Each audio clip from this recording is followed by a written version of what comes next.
জান্নাতি যদি 10 জন লোকের লিস্ট করা হয়, ওই 10 জন লোকের একজন হলো আব্দুল্লাহ ইবনে সালাম। অথচ সে আব্দুল্লাহ ইবনে সালামের বিপক্ষে আল্লাহ সূরা বাকারা 208 নম্বর নাজিল করলেন। কি করছে আব্দুল্লাহ ইবনে সালাম? কেন আল্লাহ তাদেরকে ধমক দিয়ে সূরা বাকারার 208 নম্বর আয়াত নাজিল করলেন? বুঝতেছেন কথা? আব্দুল্লাহ ইবনে সালাম সেই যুগে ইসলাম কবুলের পরে ইসলামের পরিপূর্ণ বিধিবিধান মানতেছিল, রসুলের শরীয়তের প্রত্যেকটা বিধিবিধান পালন করতেছিল, নামাজ পড়তেছিল, হজ যাকাত কুরবানি শরীয়তের যত বিধিবিধান সব পালন করতেছে। কিন্তু পাশাপাশি মুসা নবীর শরীয়তেরও কিছু জিনিস মানতে শুরু করছে। কথা বুঝেন কিনা?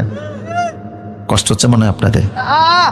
মুসা নবীর শরীয়তের কিছু বিধিবিধান আব্দুল্লাহ ইবনে সালাম মানে, মুহাম্মদ সাল্লাল্লাহু আলাইহি ওয়াসাল্লামের শরীয়তের বিধিবিধানও মানে। আল্লাহ ধমক দিয়ে আয়াত নাযিল করলেন, খবরদার ইসলাম আসার পরে অন্য কোন ধর্মের বিধান আমি আল্লাহ অ্যাকসেপ্ট করব না। মুহাম্মদ সাল্লাল্লাহু আলাইহি ওয়াসাল্লামের শরীয়ত আসার পরে অন্য কোন নবীর শরীয়তকে আমি আল্লাহ স্বীকৃতি দিব না। আল্লাহু আকবার। এই সাহাবীদেরকে আল্লাহ ধমক দিচ্ছেন।